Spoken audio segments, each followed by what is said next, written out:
Shalom, shalom, all praise to the Most High. I apologize in advance for my voice. It's a little nasally, but we'll be all right. We'll be all right. So, today we are going to be highlighting in detail some of the most popular ideologies that go against what we know to be true. And that's mainly us, black people, black Americans as we are classified. We're here in the Americas before the arrival of Europeans and before the quote-unquote Mongoloids. Now, inevitably, there's an element of race that people who are trying to learn are going to be uncomfortable with. You'll just have to deal with it, okay? This isn't propped upon some sort of black power unfounded bullshit, okay? This is founded upon truth. So ultimately, I'm not here to push any sort of ideology other than the truth. And ultimately, most of the truth that I've learned has fallen straight from the Torah. And I've been able to apply that to a lot of the things that I've learned over these past few years. So throughout all this, I've been able to find my purpose in sharing some of this information with you guys.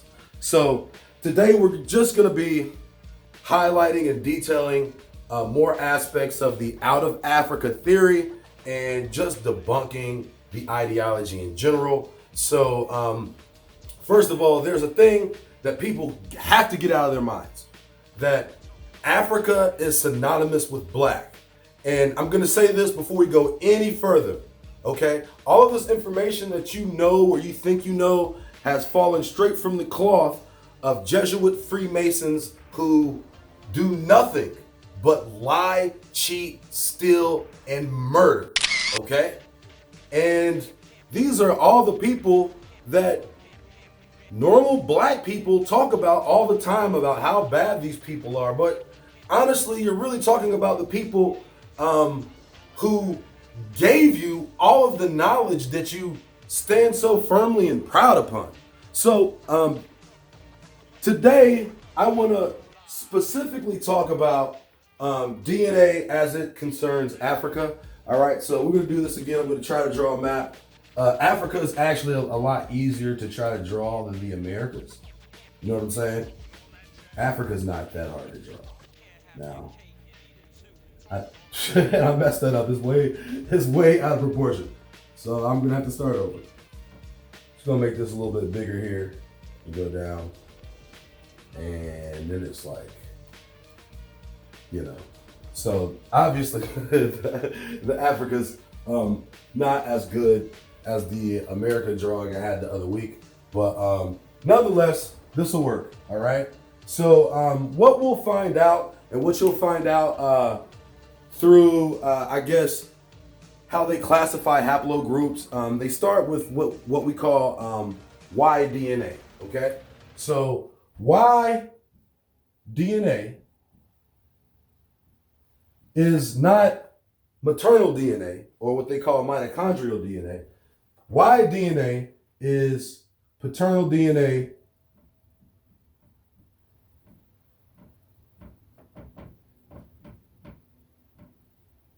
more specifically, or what they say specifically, this DNA is Adam DNA.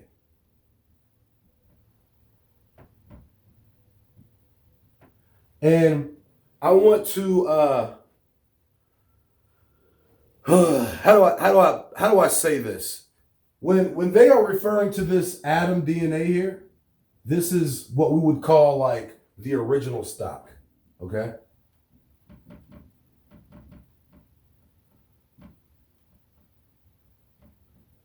Okay. Now, the place on Earth that these geneticists have claimed that the Adam Y genetic marker is placed is right here in Africa, okay? This area right here, okay? Now, we'll discuss this in a second. I just want you guys to know that what we would say the father lineage has genetic markers in this area. So I need you guys to understand something. when we're talking about this and the divergencies based off this, I'm kind of getting ahead of myself. So everything from here is divergent from Y. So when you're going and you're going to be looking at other sets of DNA, understand that all of these DNAs are divergent from Y. Okay? So there's this lineage, then there's this lineage, then there's this lineage. Okay? So it's not the same lineage in a sense that these are all coming straight from Y. These are all divergent lineage. When you see them in a genetic formula, you'll notice that there are certain lineages that are predominant in certain areas. Let's just put it like that. And this is how they get what we call haplogroups, okay? So haplogroups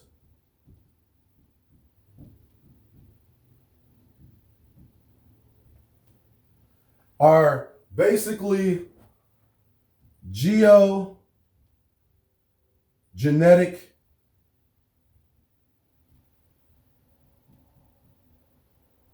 classifications.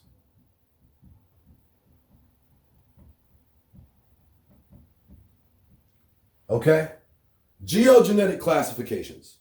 So when a person who does one of these Ancestry.com, African Ancestry.com, 23andMe, all this junk BS DNA, once you submit your information to DNA, what you are receiving is a genetic sample of haplogroups. Okay? This isn't ancestry. This is like DNA. Okay? Totally different than ancestry. Essentially, what they're saying is when your test comes back inevitably from West Africa, somewhere most likely, and it's usually sub-Saharan West Africa. So they're going to tell you that 90% of the Negroes are descended from these areas in Africa, okay? From here to there. You know what I'm saying? From Liberia all the way through this little area here, all the way to Angola, all the way through the Congo, all that, right? That's what they're going to tell you. All the way even into regions of West Africa, all right? So when the average black person, you're going to call him black person for now, person, when they submit their DNA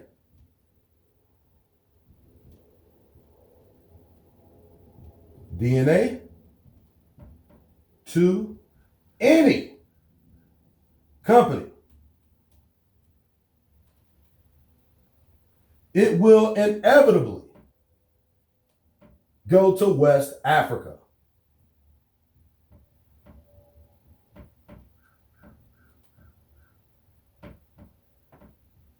It will inevitably be traced to West Africa. So, and it's going to say your family, you're from Benin.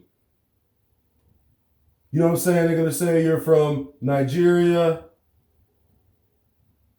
Sierra Leone. They're going to say you're from Ghana. These are the things that they're going to say. And they hire convincing charlatans like Henry Louis Gates through doublespeak and word trickery. That's what my friend said the other day. Through spellcraft. I mean, he can literally lie to you with a straight face because essentially he's telling you the truth. It's just a convoluted truth in his words. Even in a room full of white people, Henry Louis Gates will say our ancestors came from Africa. And Henry Louis Gates fully admits he's half white. So when he's saying our ancestors, who is he talking about? Now, the average black person submits their DNA, it inevitably comes back to West Africa, built upon these haplogroups, okay? These haplogroups are like genetics with like people. Adam Y DNA just happens to be right within the region that they claim all black people in America were shipped from, okay? So at least we're being able to, we just need to be able to get a grasp on, excuse me, let me get some water real quick.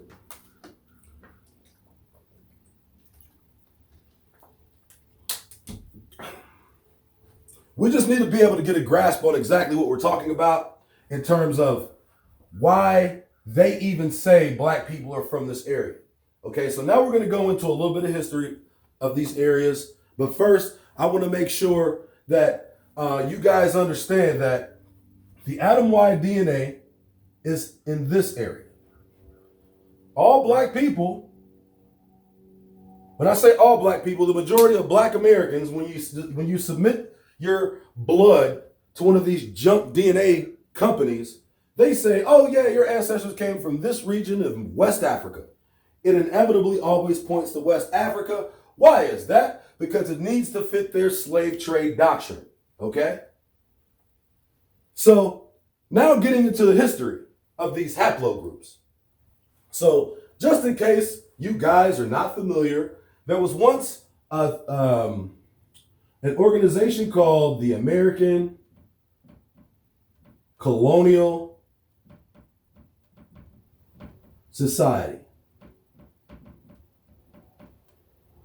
Okay?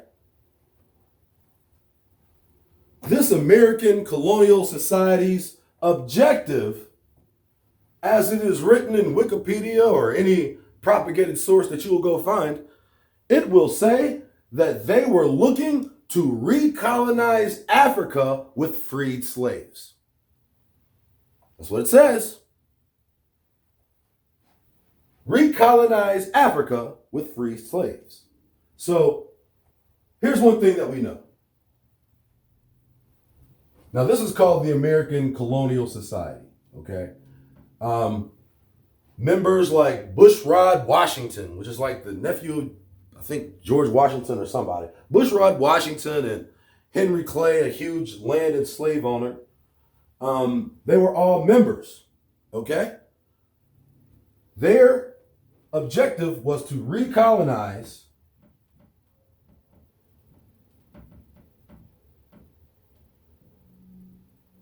freed slaves in Africa. Okay? Recolonize freed slaves in Africa. Now, we're talking about over 200 years ago. They had already begun the process of resituating freed slaves in Africa. You see what's going on here? Now, a few years later, you have a country called Liberia.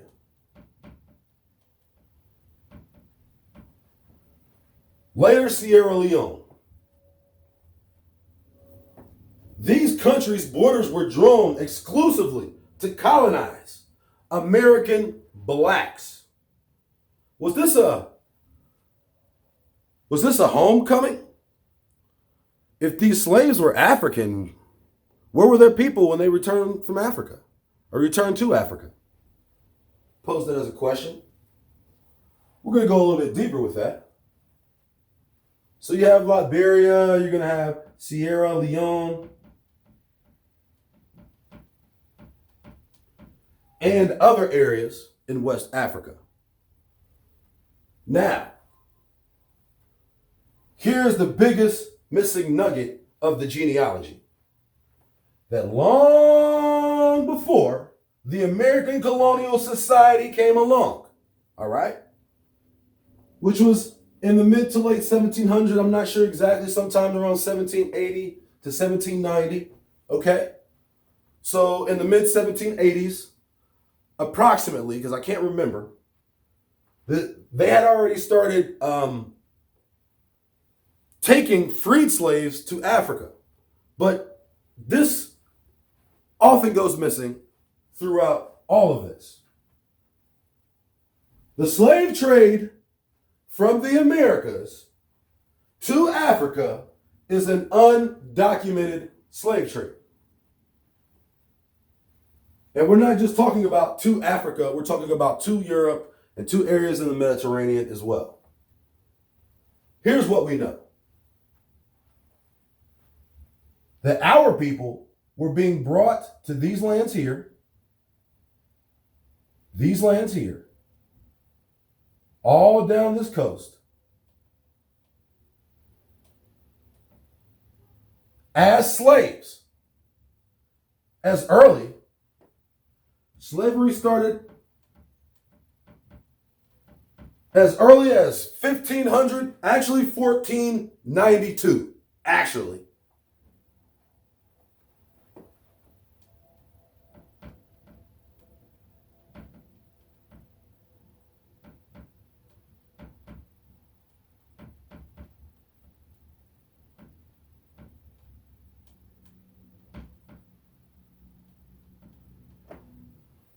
Slavery started with the first Europeans coming here.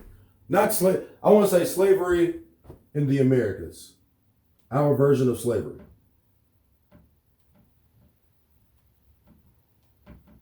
Slavery in the Americas started with the first Europeans. These Europeans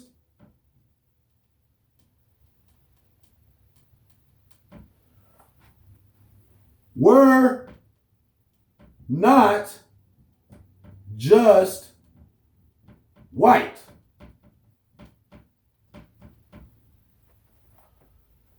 These Europeans were not just white. And here's another mindfuck. Many whites were slaves. Or, more appropriately, indentured servants.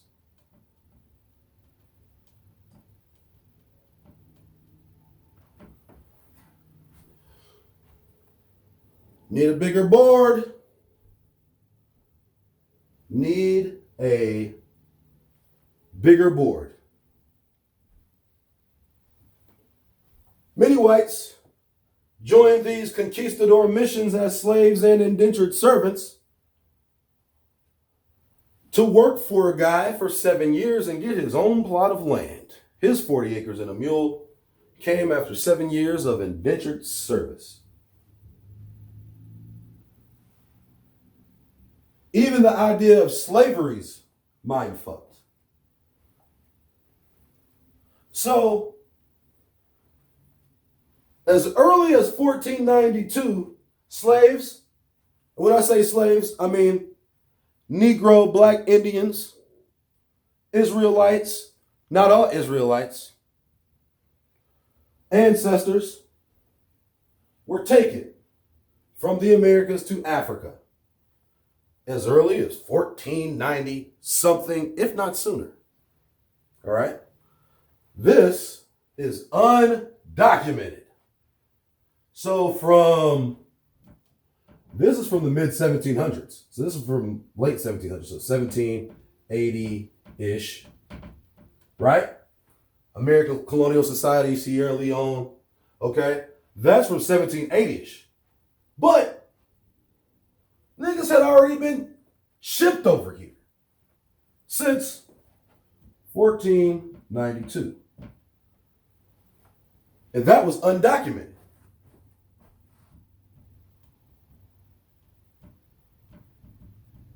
Undocumented. So there's an interesting work by Jack Forbes. Jack Forbes honestly did some fantastic work.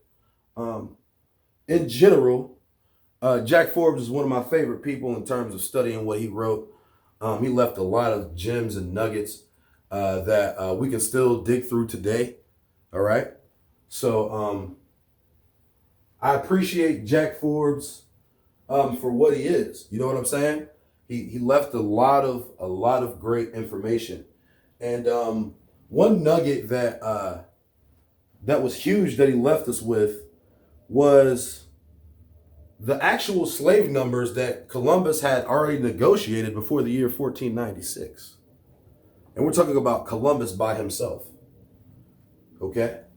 So we know for a fact that Columbus had already negotiated the number of 4 to 5 plus thousand slaves by himself before the year 1500. Over 4,000 slaves just on a voyage, which meant he had to send a lot of voyages over to pick up a lot of slaves, aka black Indians. These slaves, these people, were to be sold throughout Europe. This was in 1490 something. Now, as the expansion of the conquistadors come and their fruitless pursuit of gold wanes with empty hands, they fall upon human trafficking in order to collect their riches back home. I mean, they spent their nut on a boat across the world, thinking that they were going to come up on some gold, dig out a gold nugget, go back to Europe and fuck bitches. Didn't happen.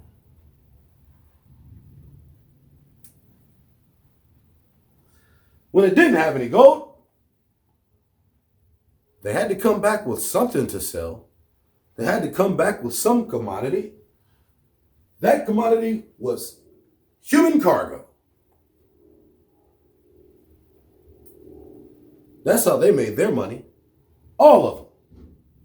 It was no gold. It was no slavery.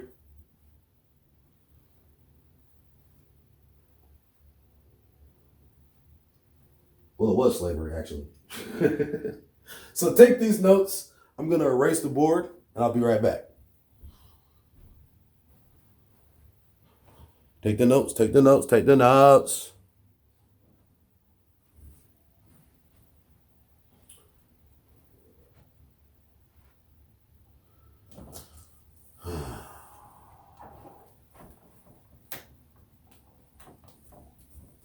So if we're just going to look at raw numbers, right? Just like raw slave numbers.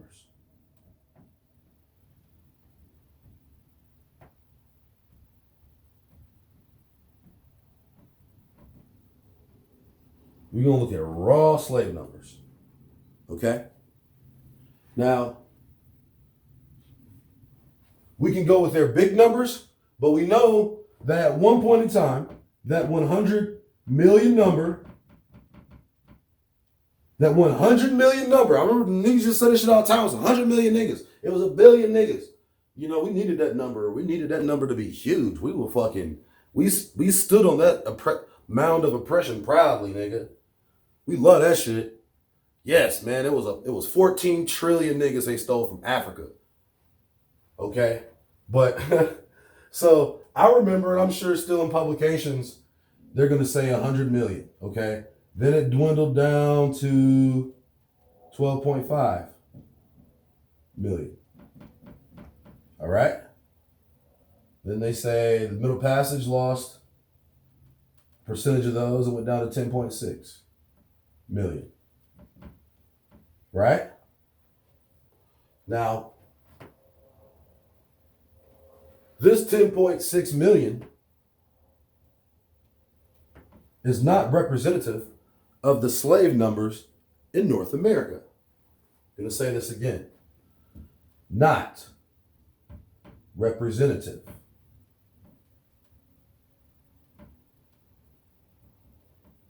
of North American slaves.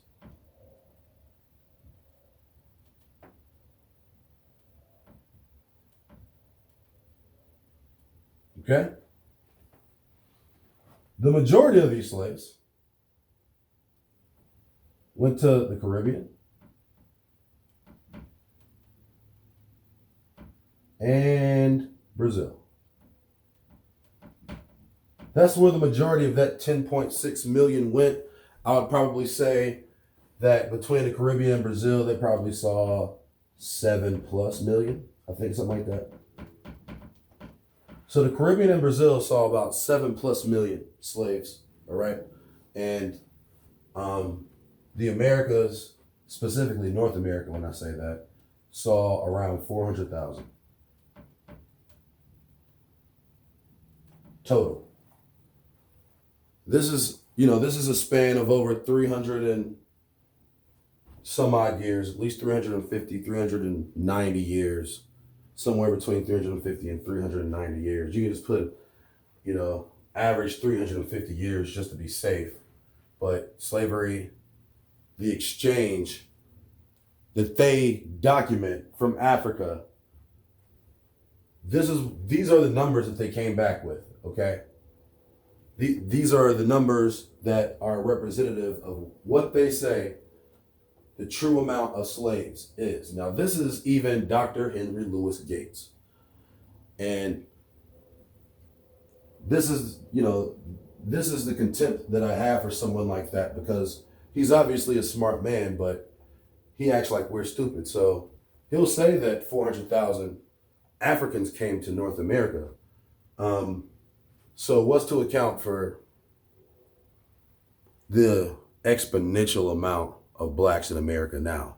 Or during the 1800s, when they actually came out with censuses and they stopped counting Indian as black and black as Negro once the classifications changed.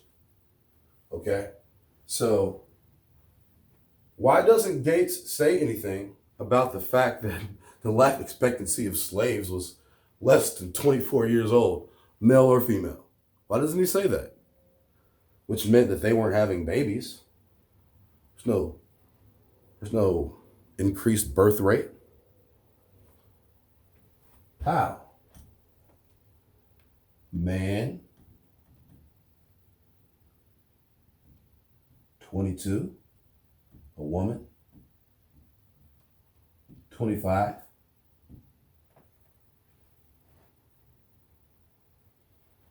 A man lives to 22, a woman lives to 25. How will you ever expand your slave numbers? Women were working in the field carrying babies also. There was no maternal leave. Was there maternal leave on the plantation? The women worked the field pregnant. Life expectancy for a woman was 25 years old. Life expectancy for a man was 22 years old. Henry Louis Gates has to know this, right? But still, he's made an entire living of pointing black people to Africa, using that junk reverse haplogroup bullshit science, deception, trickery, tomfoolery.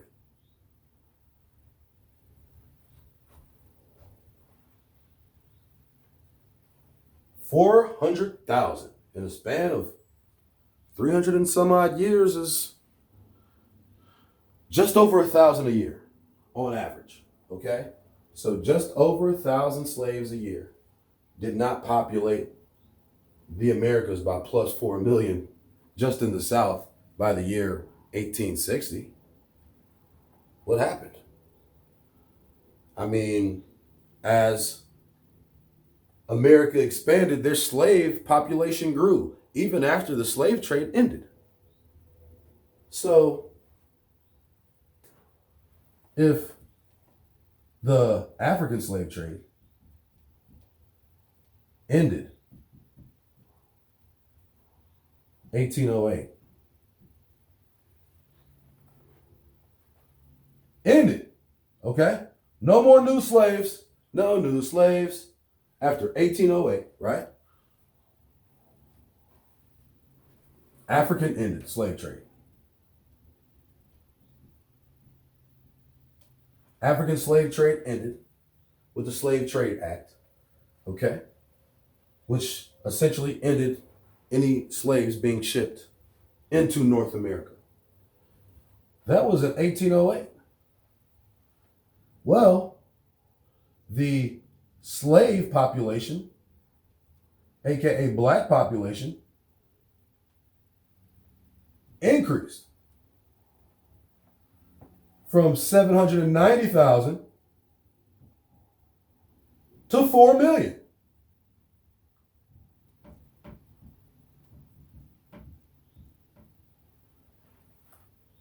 From 790,000 to 4 million. But there were no more new slaves being shipped. Where did all them niggas come from, y'all? Where did all them niggas come from? I guess they was having babies. They was all... Woman had 10 babies before she died at age 25. Also worked in the field. She had 10 babies. Each woman. Somebody lying, y'all. We know who's lying. The same niggas always be lying. Gates, that nigga one of them.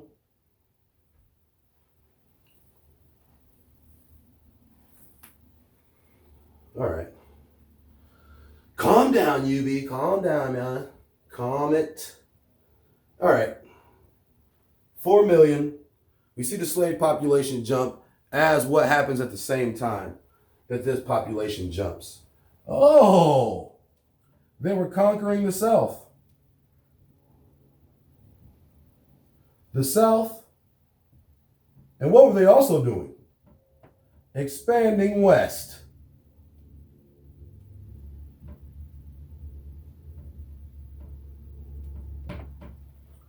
And they said, all you niggas go to Oklahoma, except for these niggas we call.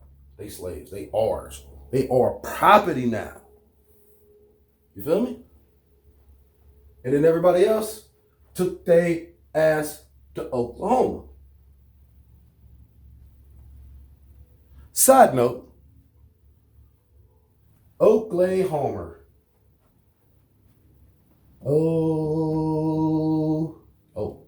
Can you spell? Oklahoma. Just so happens that there was a city in Oklahoma, specifically in the Tulsa area. There was a city in Oklahoma that they used to call Greenwood. Well, an area they called Greenwood. Some people may know it as Black Wall Street. That's right. Black Wall Street was in Oklahoma. Black Wall Street. Lurk it up, guys. Lurk it up. All right? It was Black Wall Street.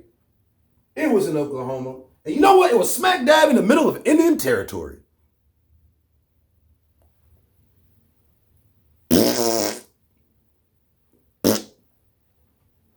Right there. Them niggas had built a whole community in Indian territory. Come on now. And y'all is wild. Smack dab. I mean, they were on the reservation. You look at that dang Oklahoma map out there, boy. You'll see Black Wall Street is right there in the middle of all the Indian territory. Even that little corner, it could have been on the other side. It could have been on the panhandle of Oklahoma. That shit was up there by the damn fire, cuz. Right there where they put everybody. You know what we're going to do? We're going to call this Black Wall Street. I don't know if they call it Black Wall Street. We call it Black Wall Street. But them Blackens is Indians now. What? How?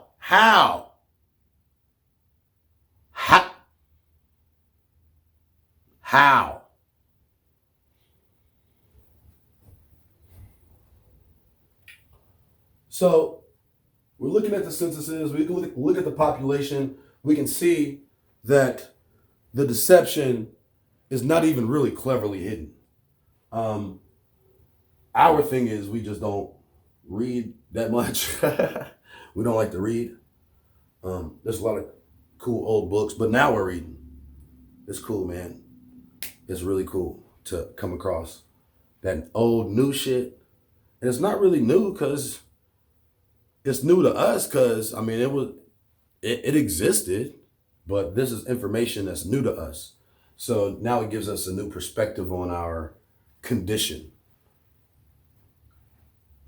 So as these population numbers jump, obviously something had to happen that was representative in contrast to offset the no new slaves thing, so to speak. So what eventually happened as they were going into the South and the wars with all of the Indians here, all the wars most likely with my ancestors and a lot of y'all's ancestors, because many of us come out of the South, all areas, and you can see that after the Great Migration. So throughout those wars, they came down, they took our land, and we lost a war that we're still being held prisoner for. And the ones who submitted to their will were eventually driven west. And now we're going to get into something that's a little more interesting that I think, and that's intermarriage. So after being driven west, a lot of these, and this is even from the time of the conquistadors up until America had established itself as a country, intermarriage is really how they were able to get in over here. And honestly, it was a way for them not just to get in, but in order to also foment dissension amongst tribes. And they, of course, foment dissension to garner control. And really all wreak havoc, cause chaos, things of that nature. So these are things that were well put into place up until that time. So a lot of these conquistadors intermarried, and a lot of the Indians, a lot of our ancestors intermarried with them. And they did that for exchanges of power. That's honestly, when you go back to how people did things back in the day, marriage was more of a business exchange. It wasn't really about love. It was about, hey, you're going to take my daughter and you're going to fucking rule these lands, and I'm going to take your daughter and we're going to rule these lands type shit. Especially among people of influence and power. It's a little bit different now, obviously. We live in a world of construct. With that being said, that was really how a lot of the shit got started. A lot of the control got lost was essentially through intermarriage. Because then what happens is, once you have these split lineages, you're going to have what we're going to call split loyalties, so to speak. And at some point, and I don't know at what point, they realized that, you could actually just breed out someone. Everybody knows they could do that. But I'm saying from a standpoint as a mechanism of control and class division, it was definitely used. So, a lot of people have these really ingrained racial stigmas, and I know that's like a generational, almost a genetic thing. Even down to them breeding in like light-skinned classes of people, breeding in mulatto classes of people to rule over darker classes once they figured that would work. Because you got to understand something. How we see race isn't how they saw race back then. Race is really kind of a new concept. And not delving too far into another subject, we when we think of Europeans, we automatically think of one type of people. And even the concept of a white person is relatively new. All right.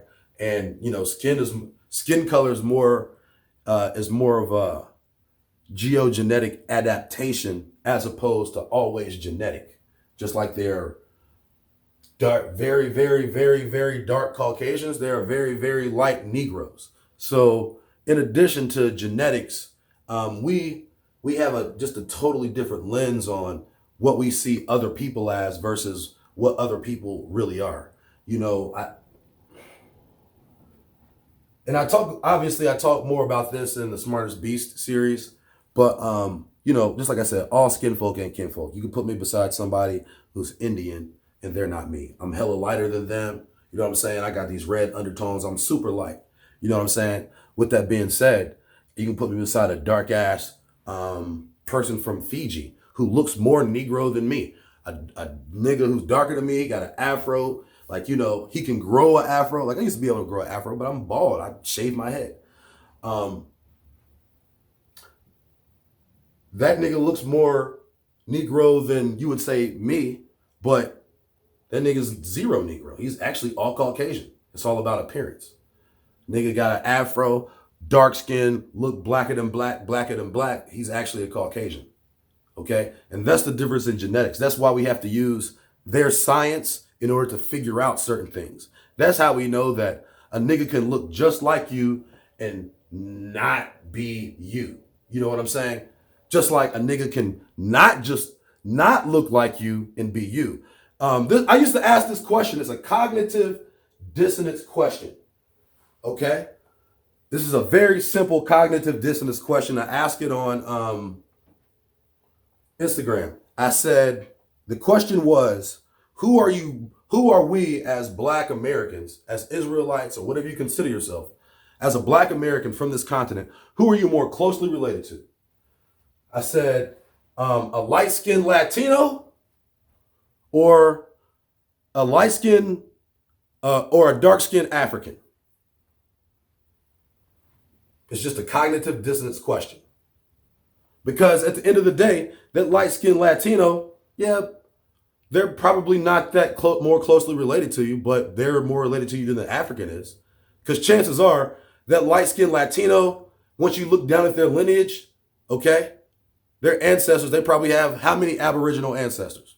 How many Black grandparents do they have in the string of their white grandparents? Now, all those Africans got all Black grandparents. How many of them are yours? It's just a cognitive dissonance question. So when I say all skin folk ain't kinfolk, it goes a lot deeper than what you think. So just like you're talking about these light-skinned Latinos, that is the product of intermarriage. The reason that the genetics look like they do here is due to intermarriage. I looked up the Dave Chappelle. It took me forever to find that little clip for Lost at Home. But I found it, right?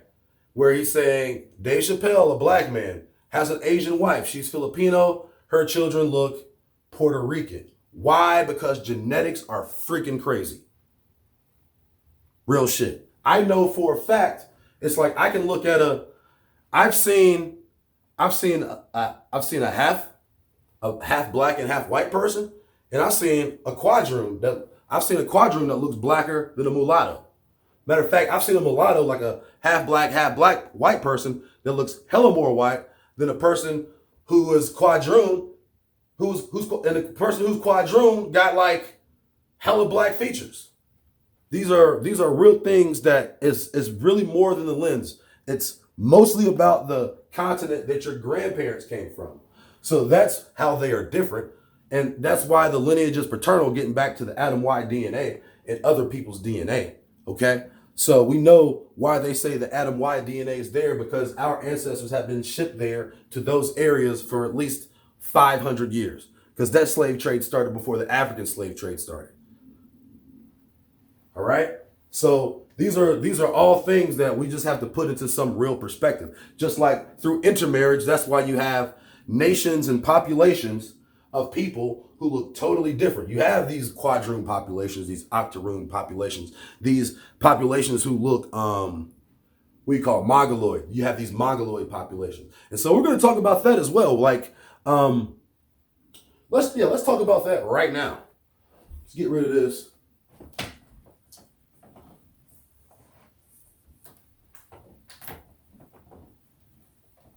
All right. So now, I just want to talk about something here. We're going to talk about like the mongoloid populations.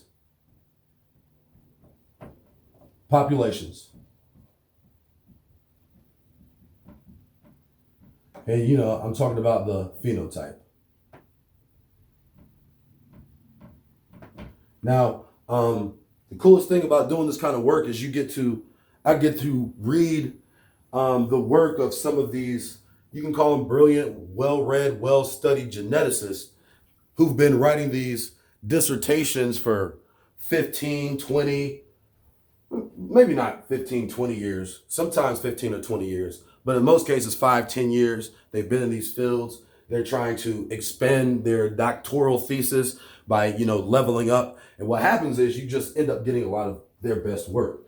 So a lot of these geneticists have already uncovered that when we're just talking about, and we're not talking about indigenous Americans, because we know this now through their own genetics. We know that indigenous Americans have the Adam Y DNA, okay? That the Adam Y DNA was always here and they tried to put it over there. We're not talking about them right now. We're going to be talking about indigenous Brazilians.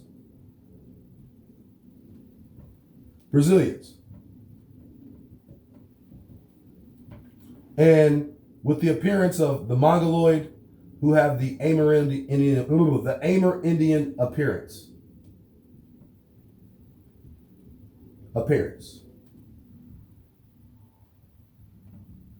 Okay, so you have what they say indigenous Brazilians are now, which anybody who knows, it looks like a mestizo semi-mongoloid, okay? So they're gonna have more of an Amerindian appearance, okay? Now, here's what we know. This is without a shadow of a doubt because geneticists have proven this. Indigenous Brazilians are of the stock of Melanesians, Micronesians,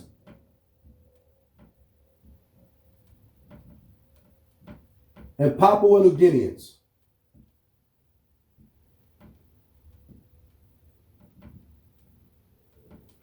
Okay? Brazilians are of this stock, which means if the indigenous Brazilian was a letter like Adam Y, this is a divergence. So these Mongoloid people are a diverged lineage from these people, okay? Which means somewhere down the line, through interbreeding and the exchange of genetics, people who used to look like this now look like this.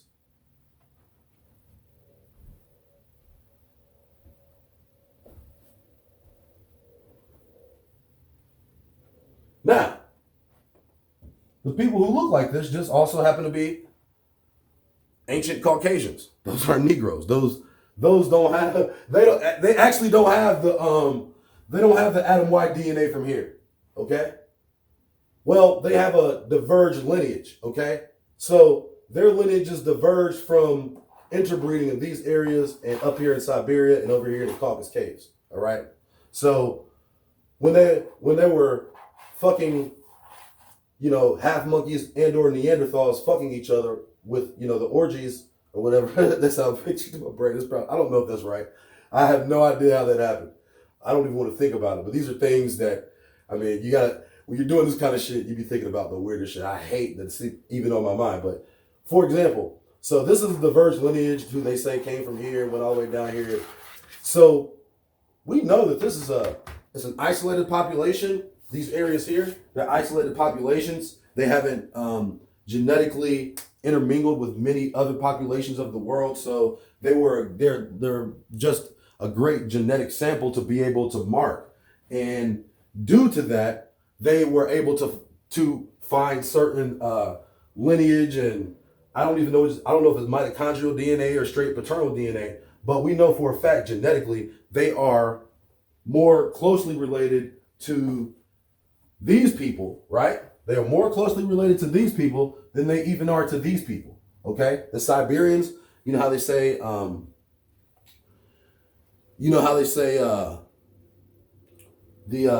what am I trying to say? The Varangia theory, how they say they came, they went up here through the Bering Strait, came down here and blah, blah, blah. That's how the quote unquote Mongoloids got here, who they try to first lay claim to ownership of America. So think about that in general.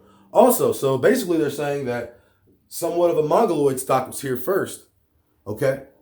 and that's through their Beringia theories. But we also know that that's BS as well, okay? Just like there was no intelligent life here, just like in their stratas, we can prove that we already had intelligent life here that was, doing surgery and even extracting marrow from mastodons in Florida, y'all.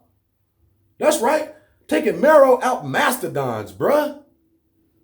What you talking about? And this is before the quote unquote ice shelf supposedly had melted, so there could even be any sort of Beringia traffic. Oh shit now. They whole shit falling apart now. Now this isn't, we're not even talking about carbon dating, because there's carbon dating and then there's stratigraphy. So we can look at the strata. When I say strata, I mean the level of the earth that the artifact is in, and we can kind of determine it more realistically, more reliably and more legitimately how old something is. So we can also see, well, if it's this far in the ground based off this amount, we can actually do a lot more with the organic matter in the ground than we can with anything else.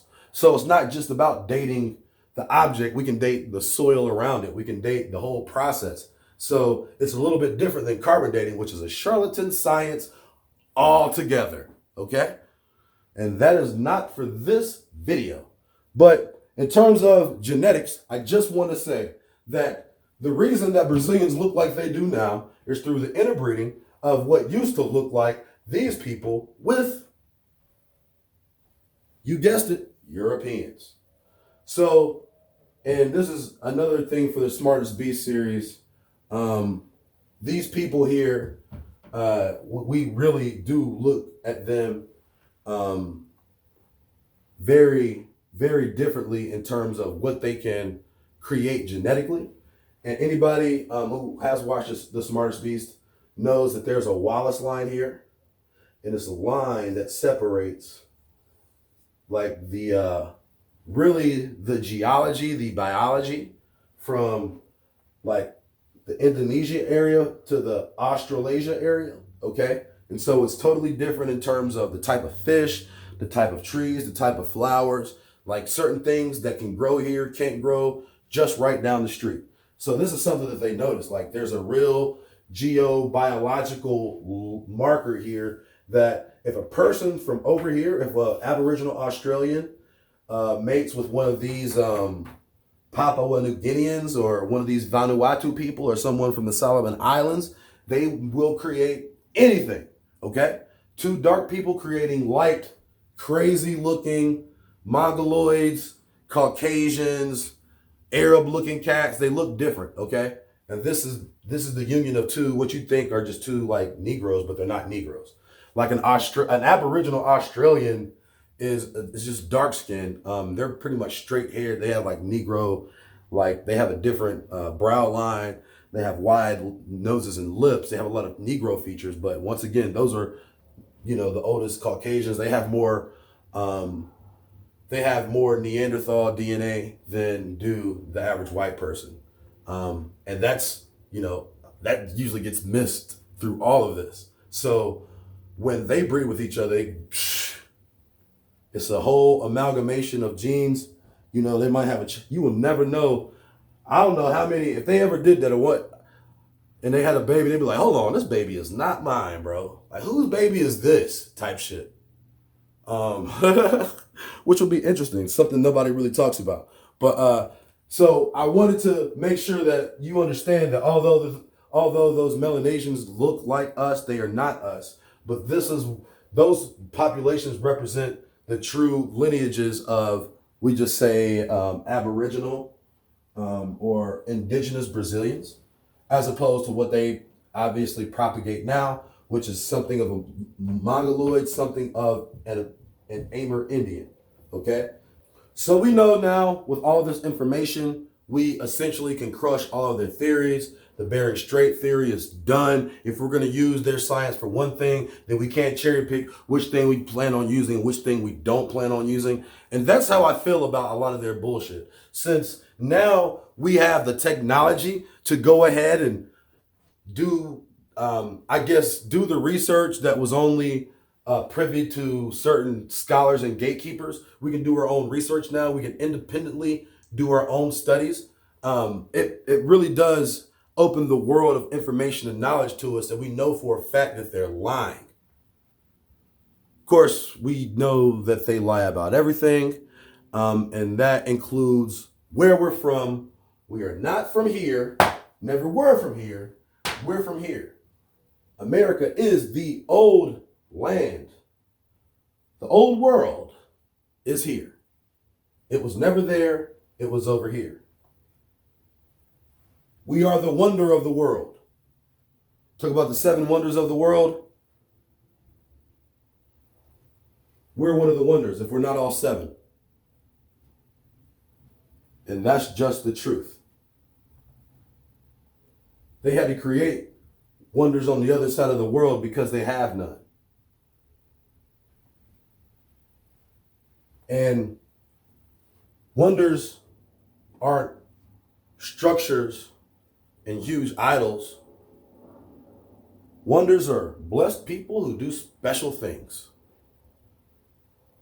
People who don't know us love us. Yes, we're oppressed, but we're pretty freaking awesome as well because we're blessed. And a lot of us still carry our Father's covenant with us.